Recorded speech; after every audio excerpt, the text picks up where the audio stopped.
Aujourd'hui, papa va te montrer comment on attrape un serpent. Tu frappes l'herbe avec ton bâton, et s'il y en a, ils vont sortir. Fan vient de fêter ses 8 ans. Dans ce village du sud de la Chine, cela veut dire qu'on est mûr pour apprendre les ficelles du métier. Parfois, il y en a aussi sur les arbres, alors il faut bien regarder partout.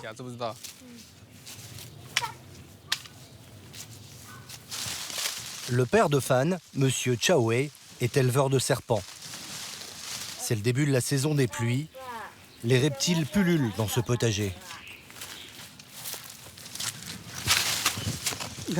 Tiens, en voilà un. N'aie pas peur, viens voir. Il n'est pas venimeux. Regarde, sa tête est ovale, alors que normalement, les venimeux ont une tête triangulaire. C'est à ça qu'on les reconnaît. Ça ne te fait pas peur, un serpent comme ça? Non, pourquoi? Mon père a dit qu'il n'a pas de poison. Tu peux jouer avec. Tiens, prends-le dans ta main. Tiens bien sa tête, hein. Sinon il pourrait te mordre. Et s'il mord, je fais quoi? T'inquiète, il te fera rien. C'est un peu froid quand même. C'est une couleuvre mandarine. C'est très docile. Regarde papa, fais un sourire. Remets bien sa queue sur la branche, hein. Dans ce potager, on trouve aussi le modèle au-dessus. Papa, viens voir, j'en ai trouvé un gros.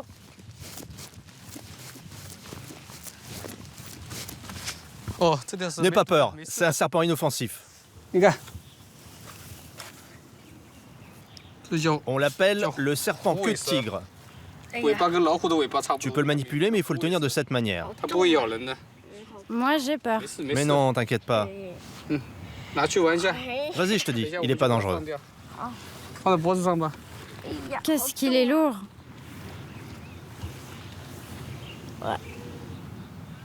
Regarde, il s'enfuit.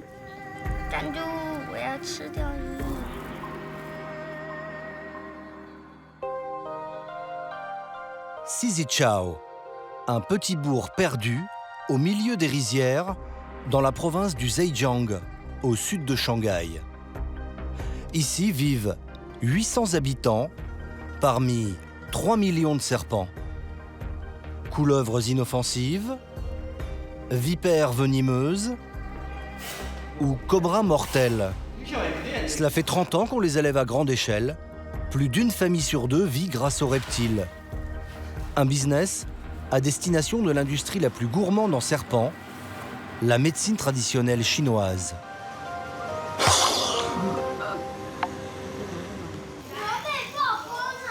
Monsieur Chao Wei, 31 ans, a repris l'élevage de ses parents il y a 12 ans.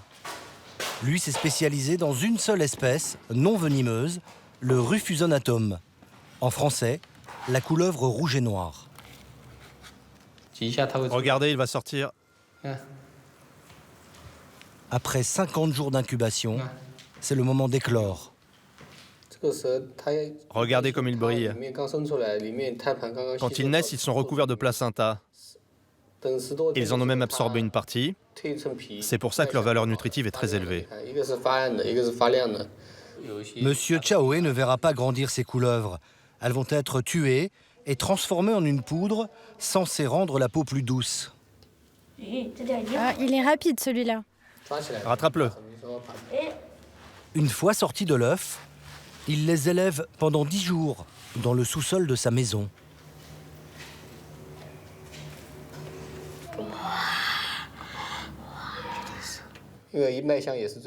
Regardez, celui-là a tout juste 10 jours. On peut voir les taches noires sous sa peau. Ce sont les nutriments qui lui donnent de la valeur. Et c'est ce que recherchent nos clients. C'est pour cela qu'on va devoir les préparer très vite, avant qu'ils ne fassent leur deuxième mue. Les préparer, cela veut d'abord dire les vider, après les avoir laissés une nuit dans l'eau froide. C'est le travail de la grand-mère, Madame Chao Li, une experte en la matière. Sa cadence est de 3000 bestioles par jour. Là, c'est une commande pour un laboratoire qui va transformer tout ça en médicaments. Les bébés serpents, c'est bon contre les flatulences et ça chasse l'humidité dans le corps. C'est aussi un très bon fortifiant. Pendant les 3 mois que dure la saison, M. Chaoué produit 160 000 bébés serpents. Le reste de l'année, il est en vacances. L'affaire lui rapporte 60 000 €, 10 fois plus que le salaire moyen dans la région. Un business lucratif lancé par un homme qui possède aujourd'hui la plus grande ferme à serpents de tout le sud de la Chine. Dans ses enclos, M. Yang Hongshang élève plus de 100 000 spécimens.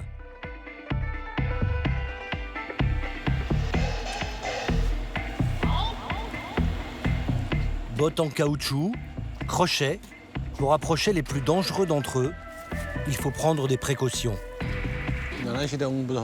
Fais gaffe. Il y en a plein dans l'herbe et ils ont l'air nerveux ce matin. L'un des 15 employés, M. Zhu, est chargé de prélever une bête pour préparer un breuvage maison.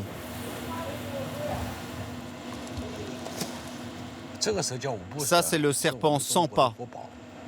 C'est un trésor national en Chine. C'est le meilleur remède pour soigner les rhumatismes. Ça fait des siècles qu'on l'utilise. Le serpent sans pas. Surnommé ainsi, car la légende raconte qu'après avoir été mordu, c'est la distance que l'on peut parcourir avant de tomber dans le coma.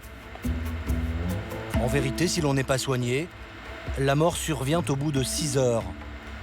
On risque surtout l'amputation, car son venin hémotoxique empoisonne le sang. C'est un vipéridé de la famille des crotales, les redoutables serpents à sonnette. Fais bien attention. Ce crotal mortel est l'ingrédient principal d'une potion aux 5 serpents, censée soigner les rhumatismes. Monsieur Zhu commence par introduire les bêtes non venimeuses, 2 serpents ratiers. Puis il ajoute un soupçon de serpents à gros yeux, 2 achistrodons, des vipéridés au venin hémorragique, et enfin, le serpent sans pas. Regardez la taille des crochets. Des crocs de 5 cm. Et comme seule protection, une vieille pince à serpent. Il veut pas rentrer.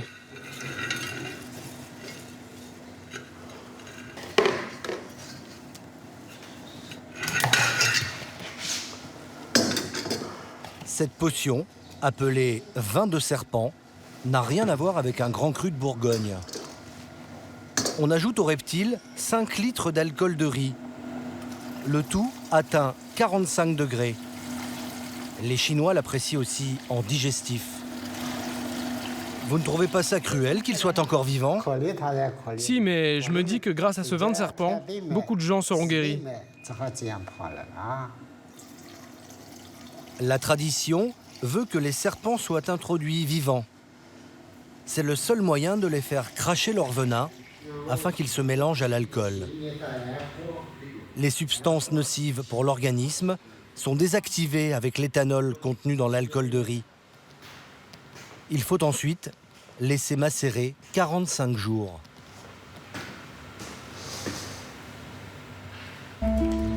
Monsieur Yang ne fait pas que dans la liqueur. Il a inventé toute une gamme de médicaments à base de serpents qu'il a lui-même fait breveter. Ça, c'est de la poudre 3 serpents. Ce logo bleu indique que nous sommes agréés par le ministère de la Santé. Ça soigne les rhumatismes et toutes les maladies lombaires. C'est notre produit phare. Rien ne se perd dans le serpent. Dans ce sachet sous vide, un médicament pour parer aux éventuelles pannes de monsieur. Là, on a mis une trentaine de pénis de serpent. On y a ajouté des herbes de médecine traditionnelle. Ça augmente la virilité. 150 € le sachet. Le produit cartonne en Chine et au Japon. Les Coréens, eux, sont plutôt friands de la dernière invention de monsieur Yang. la poudre de bébé de serpent. 1 200 € les 2 flacons de 60 gélules, coffret satiné compris. Il faut en prendre pendant combien de temps? Ça dépend. Les gens qui ont l'épiderme très abîmé retrouvent une peau douce et lisse en 1 semaine. On l'a testé en laboratoire. C'est le meilleur produit du monde. Des produits considérés comme de la médecine douce, vendus principalement sur Internet et dans les officines des plus grandes villes du pays.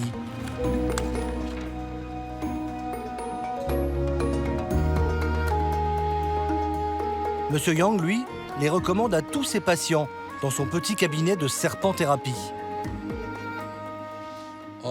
Ah, ça a l'air d'aller mieux. Lily, une infirmière de 27 ans, souffre d'un psoriasis.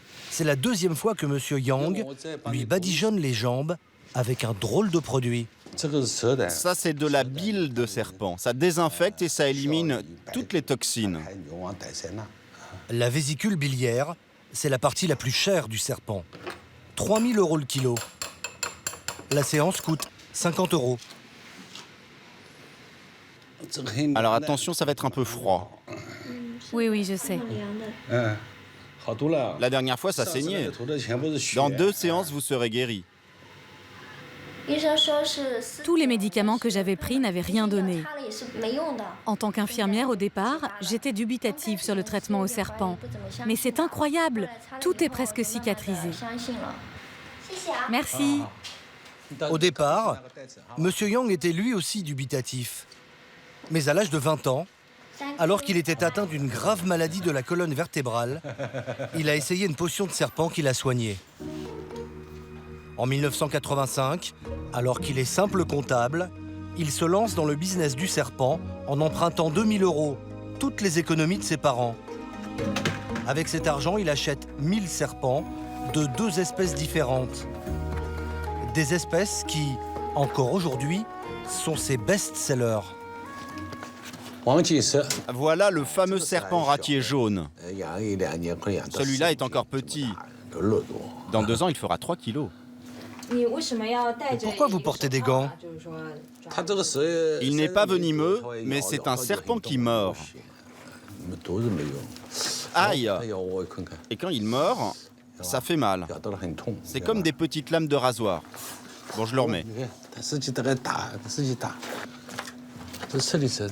Le deuxième, c'est le serpent rouge. Il sert à la reproduction. Regardez comme il est nerveux. Il ouvre grand sa bouche pour me mordre. On a commencé avec cette espèce car on en trouve beaucoup à l'état sauvage dans la région. Ce serpent mange de tout et il est facile à élever en captivité. Chaque année, ces 2 espèces-là nous rapportent beaucoup d'argent.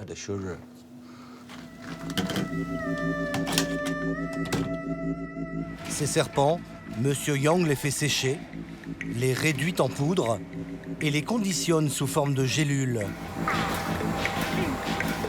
La demande est tellement forte qu'il a dû investir dans cette machine qui lui permet de produire 1 million de pilules par an.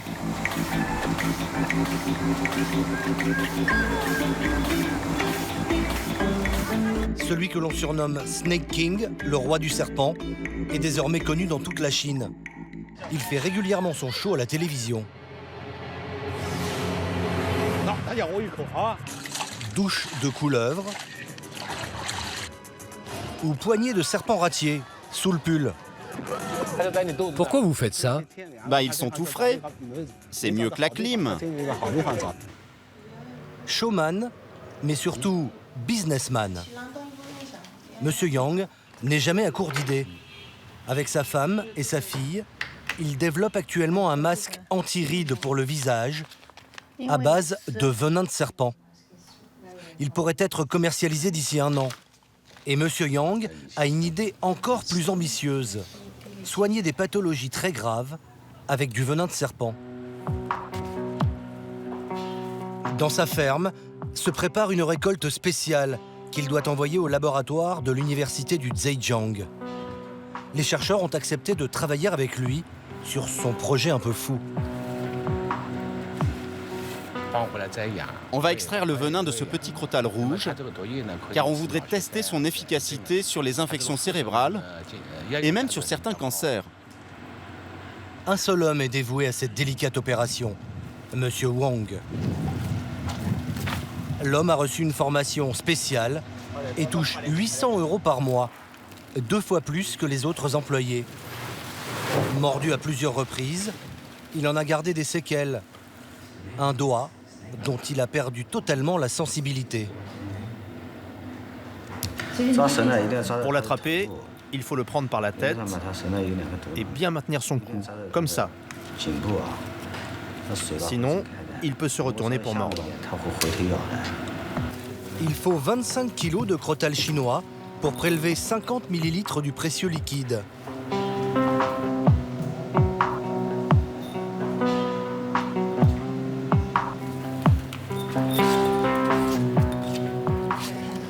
Un flacon à 3 000 € qui servira à réaliser les tout premiers tests en laboratoire. Grâce au serpent, M. Yang réalise 10 millions d'euros de chiffre d'affaires annuel et son compte en banque devrait encore s'étoffer. L'Allemagne et surtout les États-Unis pourraient prochainement autoriser ces produits sur leur territoire.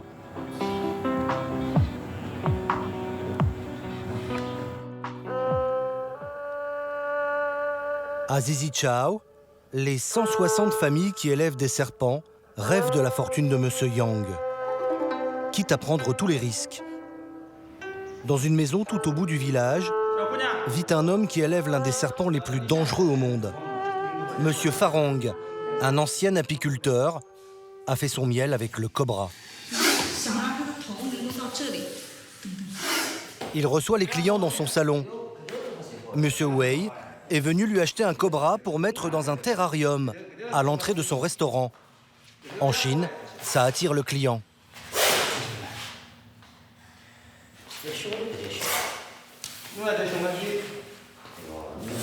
Celui-là, il pèse combien? 1,4 kg, c'est trop petit. Hein. Celui-là, j'en veux pas, il est trop mou. Trouve-moi un nerveux. Et ces trois-là, t'en penses quoi? Ils ont le cou gonflé. C'est qu'ils sont bien excités.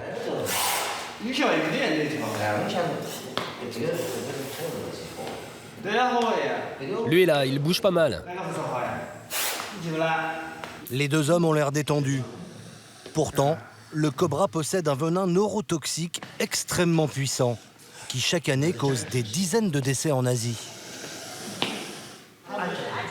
C'est quoi le truc pour éviter l'accident? Il n'y a pas 36 manières. Si vous le prenez par devant, il va vous mordre. Le mieux, c'est de passer la main derrière la tête. Comme ça. Monsieur Wei sait de quoi il parle. Il a déjà goûté à la morsure du cobra, il y a 10 ans. Regardez son doigt comme il est atrophié. Il m'a aussi mordu ici. Heureusement, ils m'ont injecté le sérum anti-venin. C'était au mois d'août. Il faisait une chaleur étouffante. Et c'est pendant cette saison qu'ils sont les plus nerveux. J'ai eu un moment d'inattention, quoi. Monsieur Farang vit ici avec sa grand-mère, 90 ans, sa femme et leur petit-fils, Chen, 13 mois. Avec tous ces cobras, vous n'avez pas peur pour l'enfant? Non, ça fait des années qu'on a des cobras. Il n'y a jamais eu d'accident. Ils ne s'échappent pas. Pourquoi on aurait peur? Dans le village, le cobra a déjà tué un éleveur. C'était il y a 10 ans. Monsieur Wei a fait son choix. Un joli spécimen de 2 kilos. 50 € la bête, paiement uniquement en espèces. Monsieur Farang vend chaque mois 12 000 € de cobra. Pour la déco, mais aussi pour les fins gourmets. Car en Chine, le cobra se déguste lors des grandes occasions, dans des restaurants spécialisés. En ce jour de fête nationale, Monsieur Li, le chef, est au fourneau. Il cuisine un cobra sans tête. Il n'y a donc plus de venin. En Chine, la viande de serpent, non grasse, est apprécié pour ses qualités nutritionnelles depuis 2000 ans. Le chef Monsieur Lee prépare le cobra sans chichi.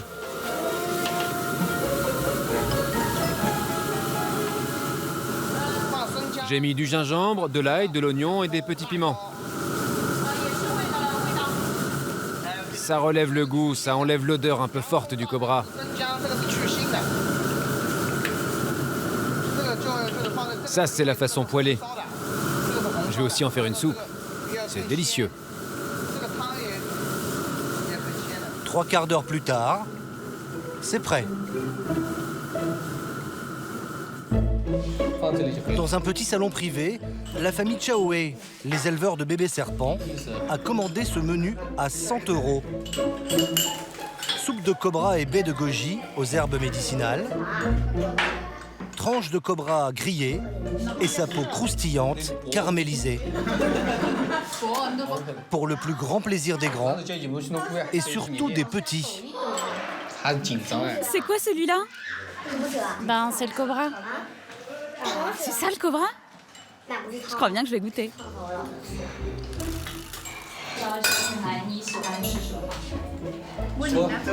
Alors, c'est bon? Tu aimes? Je me régale. C'est croustillant, c'est parfumé. À Zizi Chao, la production de serpents a augmenté de 500% en 10 ans. La 3e génération d'éleveurs ne nourrit aucune inquiétude pour l'avenir.